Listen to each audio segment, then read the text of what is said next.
My husband is on a luxury vacation while I'm at our daughter's funeral. He texted, "I'll call you later, important meeting." But he doesn't know what I've already done.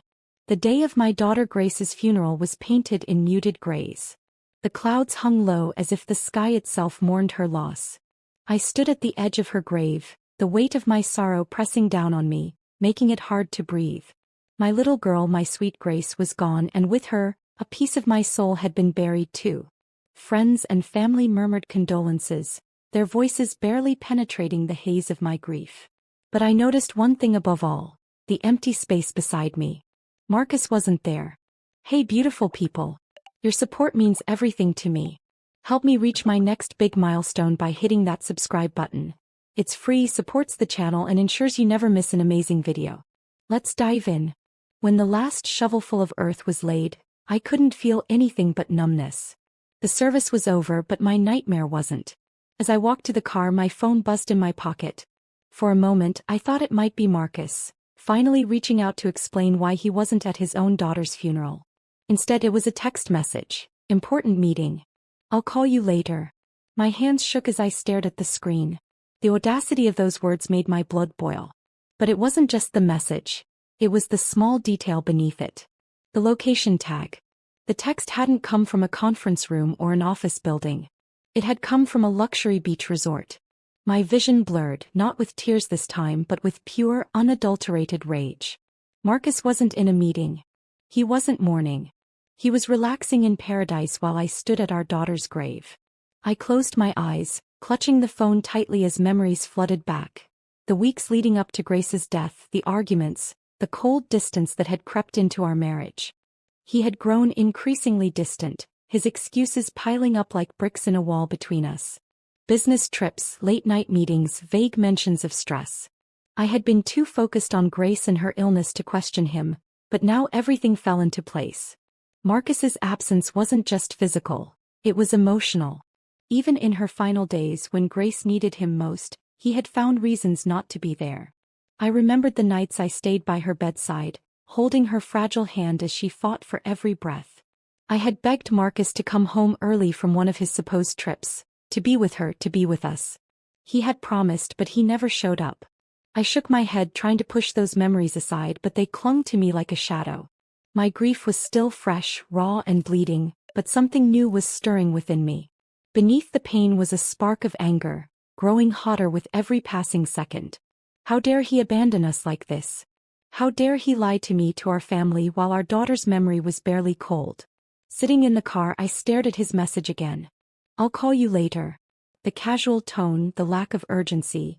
It was as if Grace's death was just another inconvenience in his carefully curated life. He didn't care. He didn't care about me, about Grace, or about the family we had built together. And that was when the spark of anger turned into something much darker. As the car rolled away from the cemetery, I clenched my fists and forced myself to focus. My tears had dried, and in their place was a cold determination. If Marcus thought he could walk away from this unscathed, he was wrong. If he thought he could betray us and still live his perfect little life, he was delusional. He had taken so much from me already, but I wasn't going to let him take anything else. Not without consequences. The drive home felt endless, but it gave me time to think, to plan. I replayed every moment of the past year in my mind, searching for clues, for cracks in Marcus's facade. The late-night phone calls, the sudden expenses, the constant excuses. He had been building this web of lies for months, maybe even years, and I had been too distracted by Grace's illness to see it. But now, with the clarity that only rage can bring, I saw everything. When I arrived home, the emptiness of the house hit me like a punch to the chest. Grace's room was just as she had left it, her toys neatly arranged, her favorite blanket folded at the foot of her bed. I couldn't bring myself to go inside, so I closed the door and leaned against it, tears threatening to fall again. But I couldn't let them. Not now. I needed to stay focused. I went to the kitchen and poured myself a glass of water, my hands still trembling. As I sipped, I opened my laptop and began searching. Social media profiles, email accounts, bank statements. Anything that could confirm what I already knew in my gut. It didn't take long to find the proof. Marcus had been withdrawing large sums of money from our joint account, all while claiming to be cutting back on expenses for Grace's medical bills. There were receipts for five-star hotels, expensive dinners and spa treatments, all charged to a credit card I didn't even know he had. And then there were the photos. My heart clenched as I scrolled through his social media, finding carefully curated images of him with a younger woman. Lily. That was her name. She was tagged in nearly every photo, her face glowing with happiness as they lounged by the pool or shared cocktails on the beach. In one image, Marcus was kissing her on the cheek, a wide grin on his face. My stomach churned. I slammed the laptop shut, my breathing heavy. It was worse than I had imagined. He wasn't just unfaithful, he was living an entirely separate life, one where Grace and I didn't exist. My grief turned into a burning fury. Marcus had not only betrayed me but he had also betrayed Grace. He had chosen his own selfish desires over his family, over his daughter, over everything that should have mattered. I stared at my reflection in the window, my face pale and drawn, but my eyes sharp with determination. Marcus thought he had won, that he had escaped the responsibilities of our life together. He thought he could leave me to grieve alone while he basked in the sun with his mistress. But he was wrong. He had underestimated me. As I stood there, a plan began to form in my mind. I didn't just want him to suffer. I wanted to dismantle his entire world. Piece by piece, I would take everything he cared about just as he had taken everything from me. And when I was finished, he would know exactly what it felt like to lose everything. That night, I sat down at the table with a notebook and pen, writing out every detail of my plan. Marcus's lies, his infidelity, his embezzlement. I would expose it all. He thought he was safe, untouchable, but he had no idea what was coming. I cried for my daughter, yes. But now I was going to make Marcus cry for everything he had taken from me. I stared at the notebook in front of me, the plan taking shape with every stroke of my pen. Marcus had built his life on lies, but those lies would be his undoing. Every betrayal, every selfish decision, every dollar stolen from our family, it was all fuel for the fire I was about to ignite. He thought he had escaped unscathed, but his reckoning was coming. The first step was simple: gather evidence. I couldn't confront him without proof, not just for my own satisfaction but to ensure there was no way he could wriggle out of the consequences. I opened my laptop again, this time with a clear focus. The financial records I had found earlier were just the tip of the iceberg. Marcus had been careful to hide his tracks but not careful enough.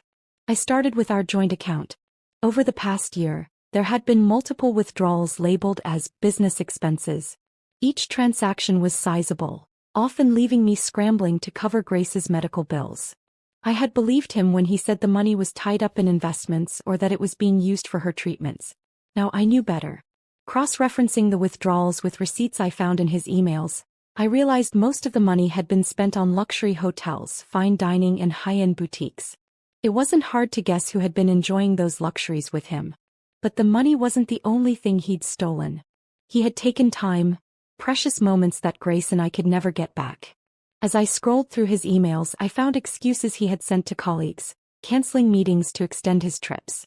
Meanwhile, I had been sitting by Grace's bedside, holding her hand and telling her everything would be okay. I clenched my fists, my anger boiling over again. Till I needed more.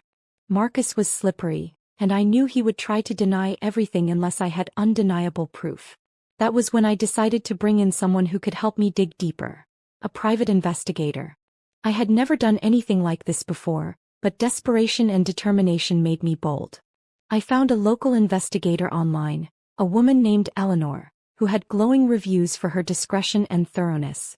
When I called her, I kept my voice steady, though my heart pounded in my chest. I need help uncovering my husband's secrets, I said, my words clipped and direct. Eleanor didn't ask unnecessary questions.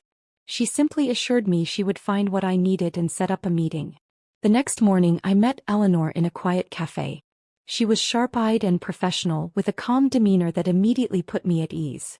As I laid out what I already knew, his affair, the financial discrepancies, his absence at Grace's funeral, her expression remained neutral, but I could tell she understood the gravity of the situation. I'll dig into his financials, track his movements, and see if there's anything else he's hiding, Eleanor said, jotting notes in a small leather notebook. It might take a few days, but I'll get you what you need. Thank you, I said, my voice soft but resolute. I want to make sure he pays for everything he's done. Over the next few days, Eleanor kept me updated on her progress. Each phone call brought a new revelation, each one more damning than the last.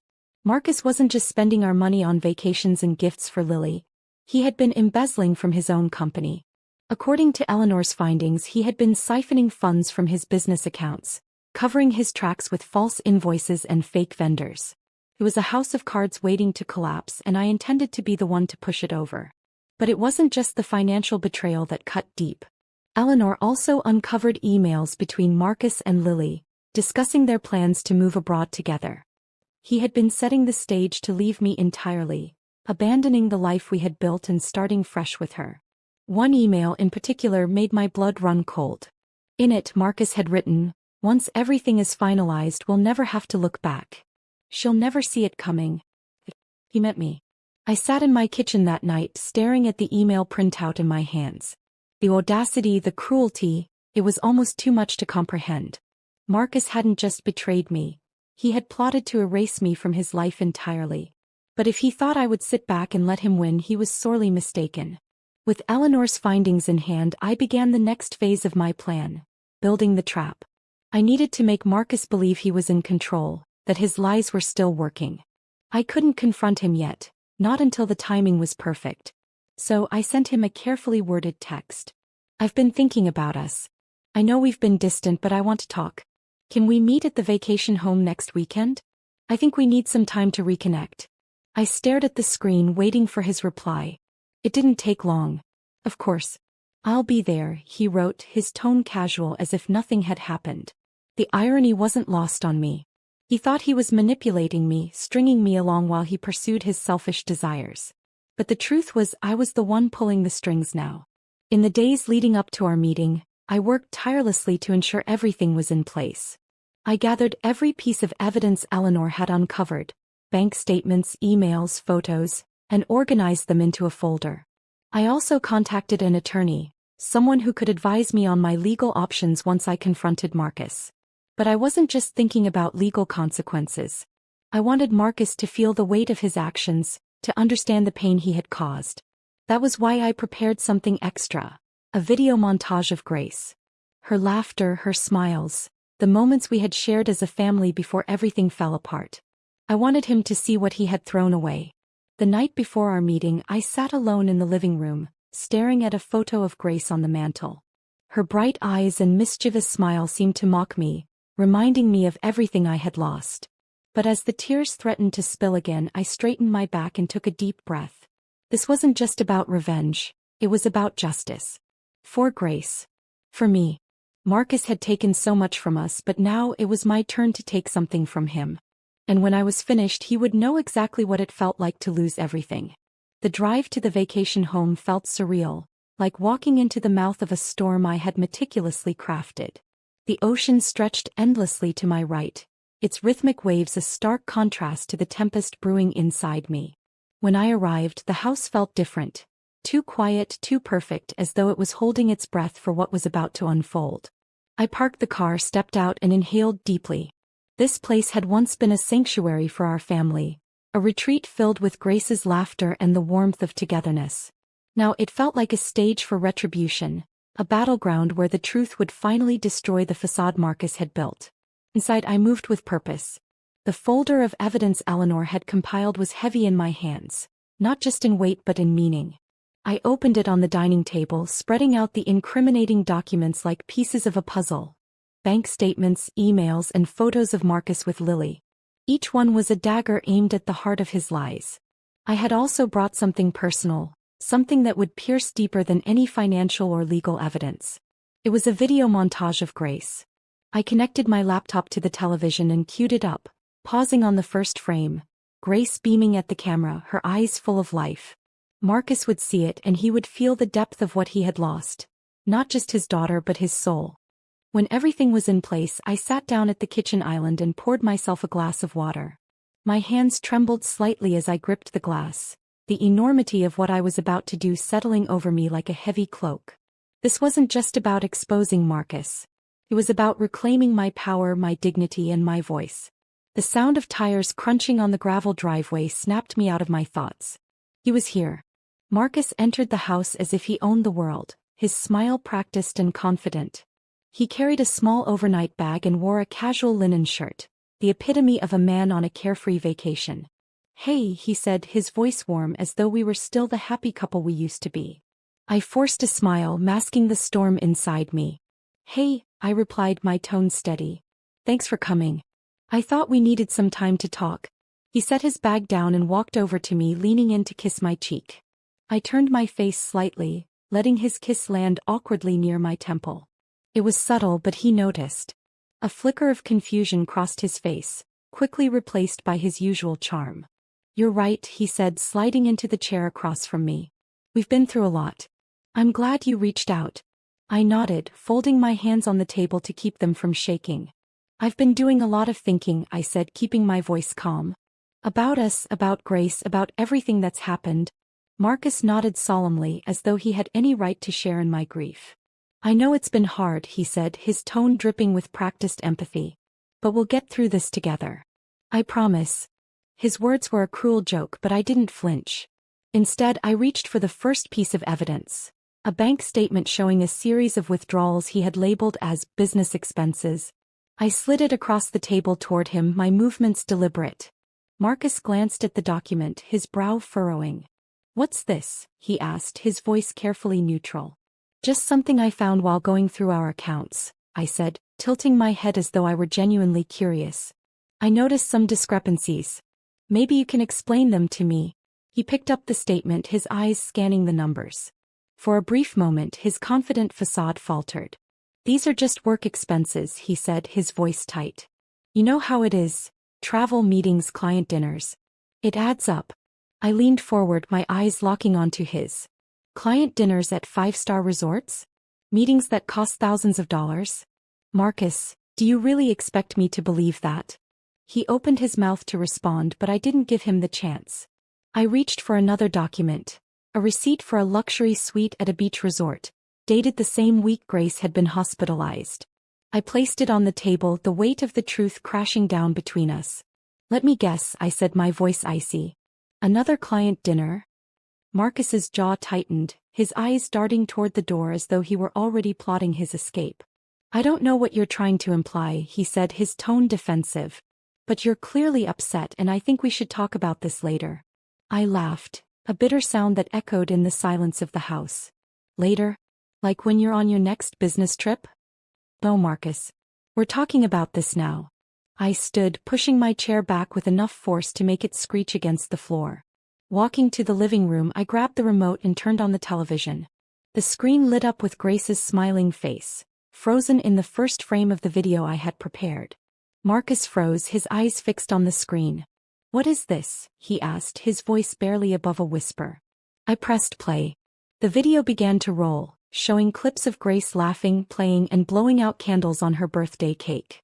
Her voice filled the room, bright and full of joy, a stark contrast to the heavy tension between us. Tears welled in my eyes, but I didn't let them fall. I turned to Marcus, my voice trembling with rage.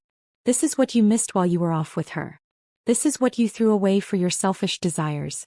He didn't respond. He couldn't. The weight of the video of Grace's absence was too much for even him to deflect. But I wasn't finished. I picked up the final piece of evidence, a printed email from Lily, detailing their plans to move abroad together. I slammed it onto the table in front of him. "Were you even going to say goodbye?" I demanded, my voice breaking. "Or were you just going to disappear, leaving me to pick up the pieces while you played house with her?" Marcus's face turned pale, his confidence evaporating like smoke. For the first time I saw fear in his eyes. He opened his mouth to speak, but no words came out. I stepped closer, my voice low and steady. "You took everything from me, Marcus. My daughter, my trust, my life. And now you're going to pay for it." The silence that followed was deafening, broken only by the sound of Grace's laughter still playing on the screen. Marcus looked at me, his expression a mixture of guilt, anger, and panic. He had no idea what was coming next. The air between us felt heavy, a suffocating mixture of tension and unspoken truths. Marcus sat frozen, his face pale as the weight of the evidence I'd laid before him sank in. The laughter of our daughter still echoed softly from the television, a cruel reminder of everything he had turned his back on. I crossed my arms, my gaze unwavering as I stared him down. Say something, I demanded, my voice low and sharp. You always have something to say, Marcus.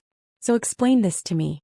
Explain how you justified abandoning your daughter while she was dying.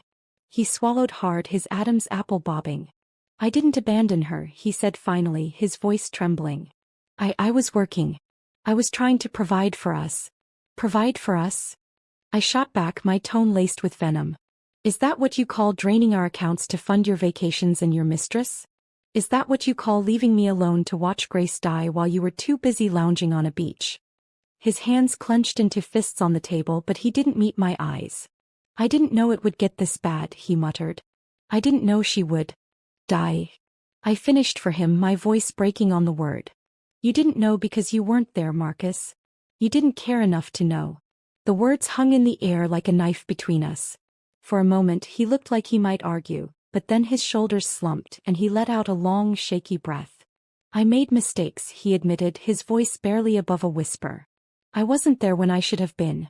But you don't understand, I needed an escape. I couldn't handle watching her suffer. I laughed bitterly, shaking my head. You needed an escape? Do you think I didn't? Do you think I didn't cry myself to sleep every night, praying for a miracle while you were off living your fantasy life? You didn't need an escape, Marcus.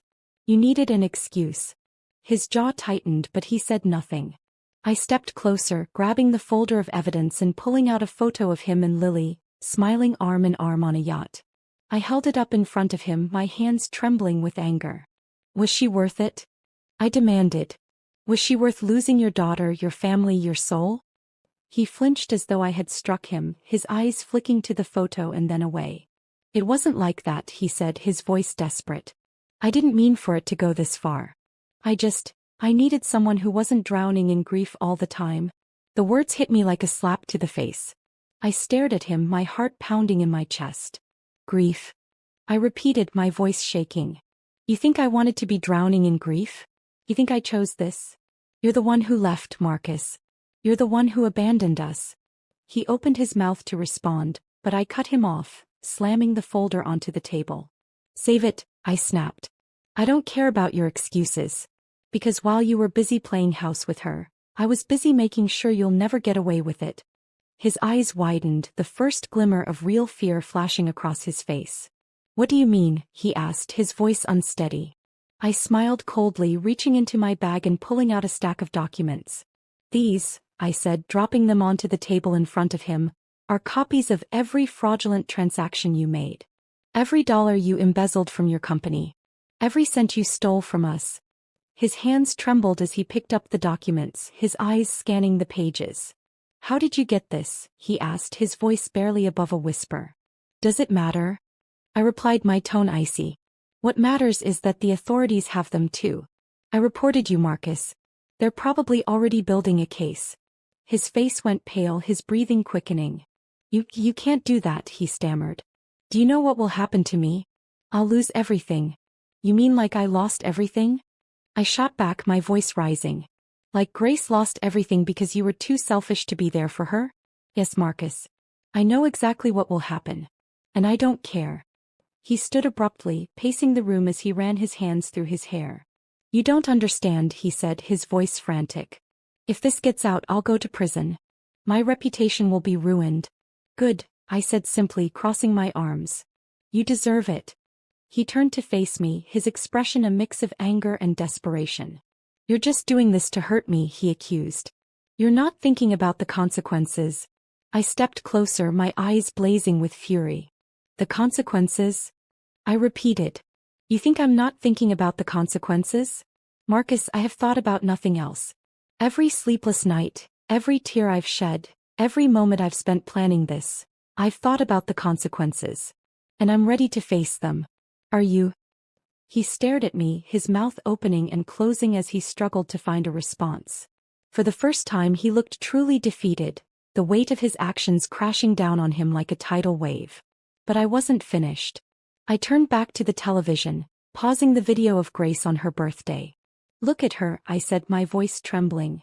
Look at what you missed. Look at what you threw away. He turned slowly, his eyes locking onto the screen. His shoulders sagged and for a moment I thought I saw tears welling in his eyes. "I'm sorry," he said, his voice barely audible. "I'm so sorry." I shook my head, my heart heavy with anger and grief. "It's too late for sorry, Marcus. Sorry doesn't bring Grace back. Sorry doesn't undo the damage you've done." The room fell silent, the only sound the faint hum of the television. Marcus sank into a chair, his head in his hands while I stood over him, my arms crossed. "You thought you could betray me, betray us and walk away unscathed," I said, my voice steady. "But now you know the truth. You can't. And you won't." As the weight of my words settled over him, I felt a strange sense of relief. For the first time in months I felt like I had reclaimed a piece of myself, a piece of my strength. Marcus had taken so much from me, but he couldn't take this. He couldn't take my power, my voice, my determination. I turned off the television, the room plunging into silence. "We're done here," I said, my voice firm. "You can leave.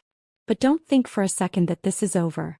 Marcus looked up at me, his eyes filled with a mixture of guilt, fear and something else. Something I couldn't quite place. But I didn't care. This wasn't about him anymore. This was about me. And I was just getting started. Marcus didn't leave immediately. He sat slumped in the chair, staring at the folder of evidence as though willing it to disappear. His once confident demeanor had dissolved into a pitiful display of defeat and denial. I stood by the window, my arms crossed, watching the waves crash against the shore in the distance. For so long Marcus had controlled the narrative of our lives. Now that control was mine. "You should go," I said, breaking the heavy silence. My voice was cold, unyielding. He looked up at me, his eyes hollow. "Please, let's talk about this," he pleaded. "We can fix this, fix us." I turned to face him, my expression unflinching. "There is no us, Marcus. There hasn't been for a long time. And now there's no fixing this either."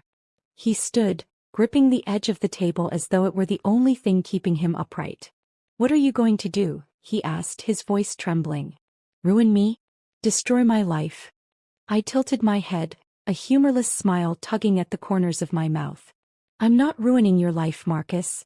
You did that all on your own. I'm just making sure everyone else sees it." He opened his mouth to respond, but I held up a hand to stop him. "Don't," I said.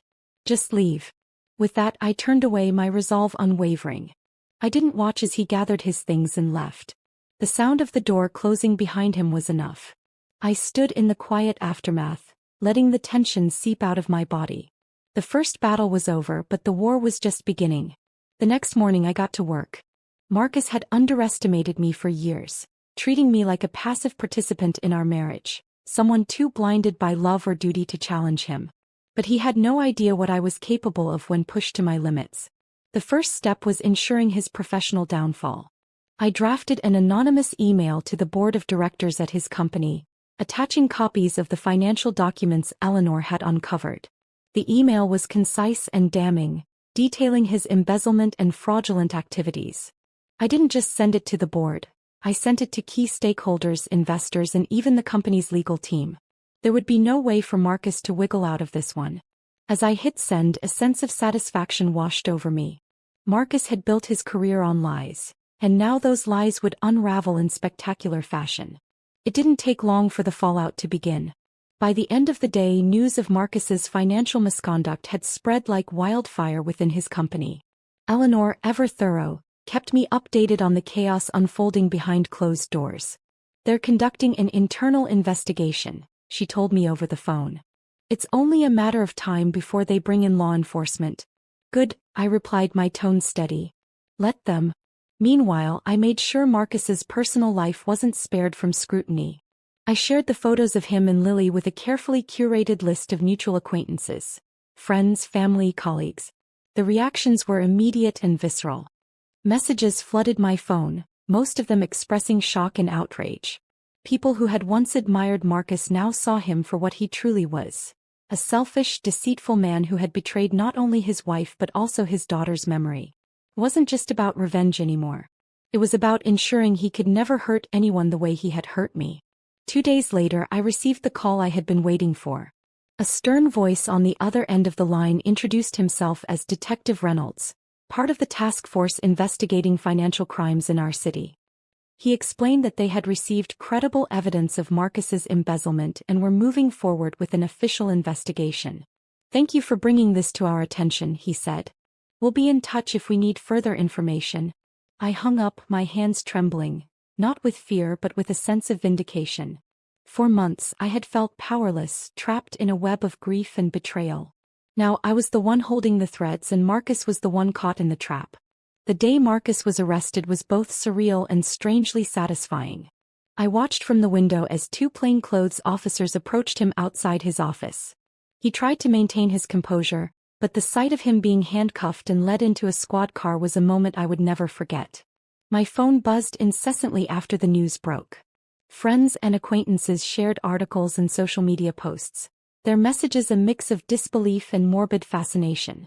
Marcus's name was plastered across headlines: prominent executive arrested for embezzlement, businessman's double life exposed in shocking scandal.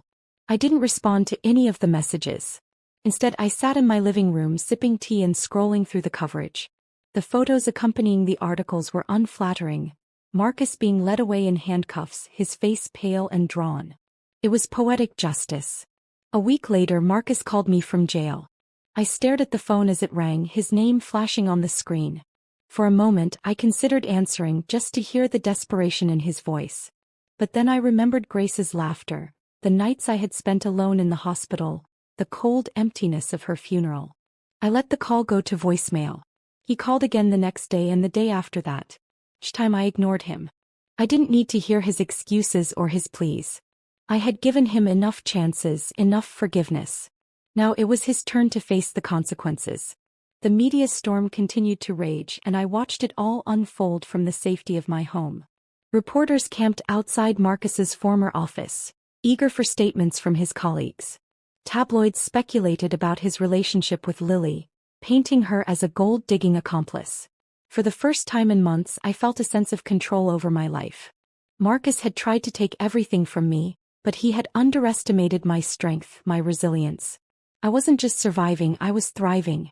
As the weeks passed, I began to rebuild. I sold the vacation home, the place that had once been a symbol of our family but had become tainted by Marcus's betrayal. I donated the proceeds to a charity supporting children with terminal illnesses, a tribute to Grace's memory. Every decision I made, every step I took was a reminder that I was more than the pain Marcus had caused me. I was a mother, a survivor, a woman who had reclaimed her power. And Marcus? He was just a man who had lost everything. The silence in my house was different now. It wasn't the suffocating stillness that had haunted me after Grace's death or the heavy quiet that Marcus's betrayal had left behind. This silence was lighter, almost peaceful, as though the house itself was finally able to breathe again. Marcus was gone, his life in ruins, and I had made sure he could no longer manipulate or hurt anyone. The headlines about his trial had begun to fade, replaced by fresher scandals and fleeting news cycles. But for me, the echoes of his downfall remained, lingering like the scent of rain after a storm. I sat on the couch, staring at the flickering flames in the fireplace. The warmth should have been comforting, but a strange hollowness lingered in my chest. I had done what I needed to do, what I knew was right. Marcus deserved every consequence, every ounce of the public humiliation and legal retribution he faced. And yet I couldn't ignore the faint ache that whispered in the back of my mind. It wasn't regret.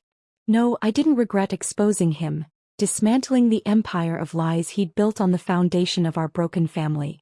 It was something else. A quiet realization that revenge, as necessary as it had been, couldn't mend everything. It couldn't bring Grace back or erase the scars Marcus had left on my heart. Justice had been served, but justice wasn't the same as healing.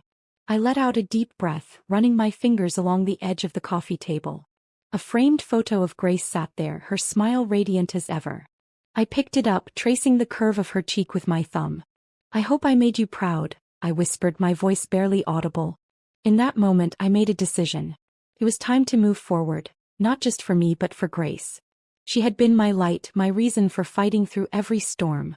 I couldn't let her memory be tied to the pain Marcus had caused. I needed to create something beautiful from the ashes of our past. The next few weeks were a whirlwind of change. I started by packing up the family home, boxing up memories that carried both joy and sorrow. It wasn't an easy process. Every room held fragments of a life that no longer existed. The laughter that had once filled the living room, the faint scent of Grace's favorite lavender shampoo in the bathroom, the small handprints she had left on the windows. But as painful as it was, it also felt liberating. Each box I sealed was a step closer to reclaiming my life, to shedding the weight of a house that had become more of a prison than a sanctuary. I reached out to a realtor listing the house for sale. When the for sale sign went up on the front lawn, I felt a strange mix of emotions. Sadness for what I was leaving behind, but also hope for what lay ahead. Moving to a smaller, quieter apartment brought its own challenges, but it also offered a fresh start. The space was modest but warm, with sunlight streaming through the windows and a cozy nook by the bay window where I could sit with a cup of tea and read. It felt like mine, free from Marcus's shadow, free from the ghosts of our past. I started reconnecting with friends I hadn't spoken to in months, even years. Grief and betrayal had isolated me, but now I found solace in their company. We shared dinners, laughter, and stories that reminded me of the world beyond my pain. Slowly, I began to rediscover the pieces of myself that had been buried under the weight of loss. I also threw myself into new pursuits, things I had always wanted to do but never had the chance. I enrolled in a photography class, learning how to capture the beauty of fleeting moments. I volunteered at a local children's hospital, reading stories to kids and seeing their faces light up with wonder. These small victories felt like the first steps toward healing, like planting seeds in a garden that had long been barren. One afternoon, as I sat by the bay window with Grace's photo in my hands, an idea began to take shape. I wanted to honor her memory in a way that would bring light to others, just as she had brought light to my life. That's when the Grace Foundation was born. I started small, reaching out to community leaders and organizations for support. The foundation's mission was simple: to provide resources and support for families with children facing terminal illnesses. It was a cause close to my heart, one that allowed me to channel my grief into something meaningful. The first event we organized was a charity walk, and I was overwhelmed by the response. Friends, neighbors, and even strangers came together, their footsteps echoing a shared purpose. As I stood at the starting line, looking out at the sea of faces, I felt an overwhelming sense of gratitude. Grace's memory was alive in every step they took, in every dollar raised to help families in need. The foundation gave me a sense of purpose I hadn't felt in years. It reminded me that love could endure, even in the face of unimaginable loss. Grace's spirit lived on, not just in my heart but in the lives of the families we helped.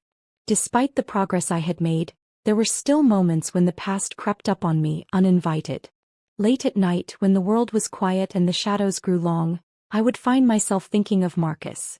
Not with longing or regret, but with a lingering sense of curiosity.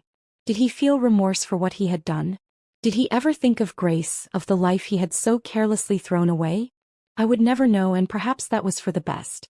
Marcus's chapter in my life was closed, sealed shut by the choices he had made. My story was mine to write now, and I wasn't going to let his mistakes define it. One evening, as I sat on the couch flipping through an old photo album, I came across a picture of Grace and me at the beach.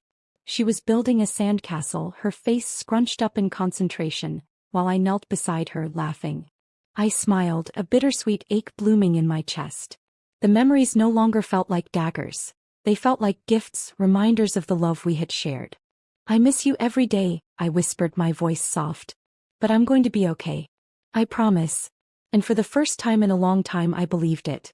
The days turned into weeks, the weeks into months, and slowly life began to take on a new rhythm. The pain didn't disappear. It never truly would. But it became a part of me, a quiet reminder of where I had been and how far I had come. The Grace Foundation continued to grow, touching more lives than I ever could have imagined. Every success, every family we helped, felt like a small victory for Grace's legacy. As I stood on the stage at our second annual fundraiser, looking out at the crowd of supporters, I felt a sense of peace wash over me. Marcus's name was a distant memory, his presence erased from the life I had rebuilt. This was my story now, a story of resilience, of love, of finding light in the darkest of places. And as I spoke into the microphone, my voice steady and strong, I knew that Grace was with me, her light guiding me forward. The envelope sat on my kitchen table, an unassuming piece of paper that carried the weight of everything I thought I had left behind. My name was scrawled across the front in Marcus's familiar handwriting, shaky but unmistakable. It had arrived earlier that day, forwarded from the old address. For hours I had ignored it, leaving it unopened while I went about my day. But now, as the house settled into its nightly stillness, I found myself staring at it, unable to look away. I didn't want to read it. Whatever Marcus had to say, it wouldn't undo the pain he'd caused or the choices he'd made. But something about the letter felt different, heavier. It wasn't just an attempt to justify himself. I could feel that even before breaking the seal. Finally, with trembling fingers, I picked it up and tore it open. The paper inside was creased, the words written in a hurried, uneven hand. I took a deep breath and began to read. Dear, I don't know if you'll read this. Part of me hopes you don't, because I don't deserve to have my words heard by you. But if you are reading this, I need you to know. I'm sorry. For everything. I've spent every day in here thinking about Grace, about you, about what I did to both of you. There are no excuses for my actions, no words that can erase the pain I caused. I know that now. But there's something I've been carrying for so long, something I need to tell you, even if it doesn't change anything. The night Grace died, I was on a plane. You probably remember. One of my so-called business trips. But what you don't know is that I wasn't just running away from my responsibilities. I was running from the truth. Before I left, I'd had a conversation with her doctor. He told me Grace's condition was worsening, that her chances of survival were slim. I couldn't handle it. I couldn't handle the thought of losing her, of watching her suffer, of failing her as a father. So I ran. I boarded that plane and left you to face it all alone. But there's something else. I found out weeks later, after it was too late, that there had been an experimental treatment available. It wasn't a guarantee, but it could have been a chance. I didn't tell you because I didn't want you to have false hope. But now I realize the truth. I didn't tell you because I was afraid. Afraid of hope. Afraid of losing her even after trying everything. I failed Grace. I failed you. And I will live with that for the rest of my life. I don't expect forgiveness. I don't even expect a response. But I needed to tell you this. I needed you to know the truth. Yours, Marcus. The letter slipped from my hands and fluttered to the table. For a moment I couldn't breathe. My chest felt tight, my heart pounding in my ears. The words on the page blurred as tears filled my eyes, spilling over before I could stop them. An experimental treatment. A chance, however slim, that Grace could have survived. And Marcus had kept it from me. I felt like the ground had been ripped out from under me. My grief for Grace, which I thought I had learned to live with, surged back with a vengeance. All this time, I had believed I'd done everything I could for her, that I had fought with everything I had. But now I wasn't so sure. For hours I sat in silence, the letter a constant presence on the table in front of me. My emotions were a tangled mess: rage, sorrow, guilt, even pity. Marcus's words had reopened wounds I thought had healed, forcing me to confront questions I didn't want to ask. Had I failed Grace? Could I have done more if I'd known about the treatment? And what about Marcus? Did his confession change anything about the man he had become? I wanted to hate him. I wanted to throw the letter into the fire and let it burn, along with every memory of him. But as much as I wanted to, I couldn't. His words, his guilt, they were real. For the first time I saw Marcus not as the villain I had painted him to be, but as a deeply flawed, broken man who had made terrible choices out of fear and weakness. That realization didn't excuse him. It didn't erase the pain he had caused or the lives he had destroyed. But it made him human. And that made my feelings all the more complicated. The next morning I went for a walk, hoping the crisp air and the sound of birdsong would help clear my mind. The letter was still fresh in my thoughts, its words echoing with every step I took. By the time I returned home I had made a decision. I wasn't going to write back. There was nothing I could say that would bring Grace back or change the past. But I wasn't going to ignore the letter either. I needed to confront it, to face the truth it held, even if it meant reopening old wounds. That evening I sat down with my journal, the one I had started after Grace's death but had abandoned in the chaos of Marcus's downfall. I wrote down everything I was feeling, every thought and memory the letter had stirred. I wrote about Grace, about her laughter and her strength, about the love that had filled our lives even in the darkest moments. And I wrote about Marcus. I wrote about his betrayal, his weakness, and the pain he had caused. But I also wrote about his confession, about the weight of his guilt and the humanity it revealed.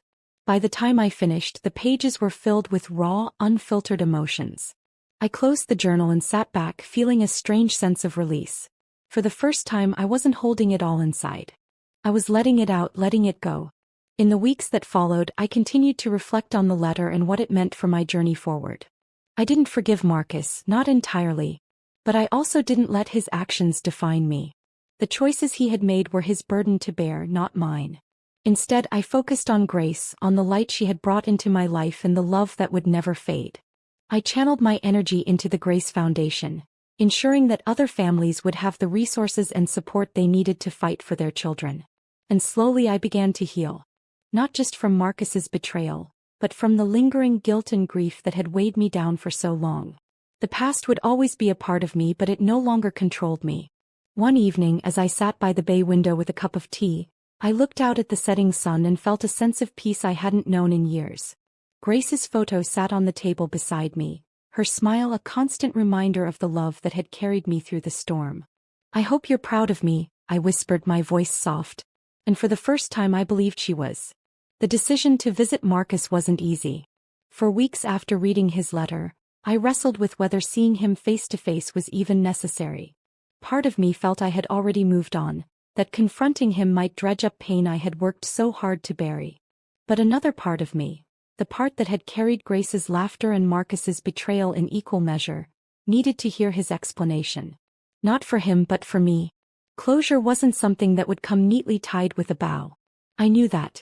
But this visit felt like the final thread I needed to cut before I could truly leave the past behind. The drive to the prison was long and quiet, the hum of the engine the only sound to accompany my thoughts. The landscape blurred by in shades of gray, the winter sky heavy with clouds. By the time I reached the facility, my nerves felt like a tightly coiled spring. I parked the car and sat for a moment, my hands gripping the steering wheel as I gathered my composure. Inside, the air was sterile and cold. The sharp clang of metal doors and the echo of footsteps down the tiled hallways were unnerving, a stark reminder of where Marcus had ended up. The guard led me to a small visitation room with a table and 2 chairs separated by a thick pane of glass. A phone hung on either side of the barrier, the only means of communication. I sat down and waited.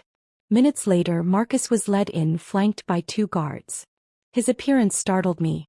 The man I had once known as confident, polished, and self-assured now looked frail and hollow.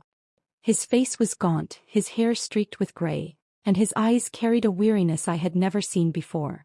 He shuffled to his seat, his cuffs clinking softly as he sat down.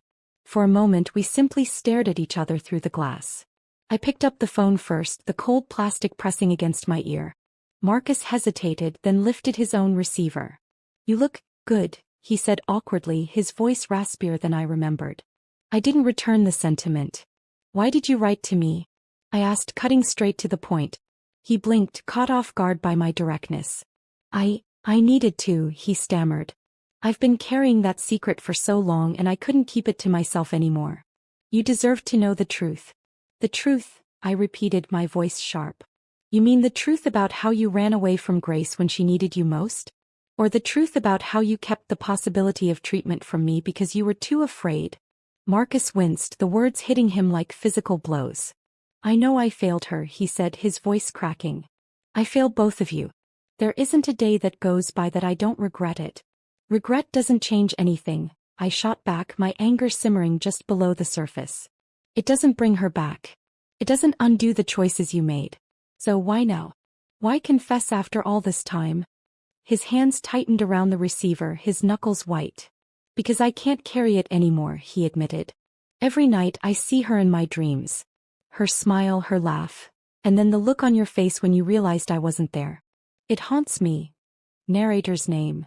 "It's my punishment and I deserve it."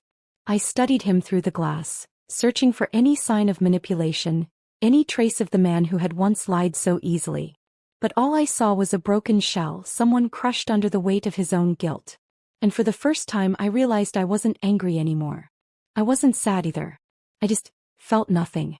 "I came here because I needed to hear it from you," I said finally. "I needed to know if you truly understood the damage you caused. And now I do." He looked up, his eyes meeting mine with a mixture of hope and despair. "Does that mean you forgive me?" The question hung in the air, heavy and unresolved. I thought about Grace, about the love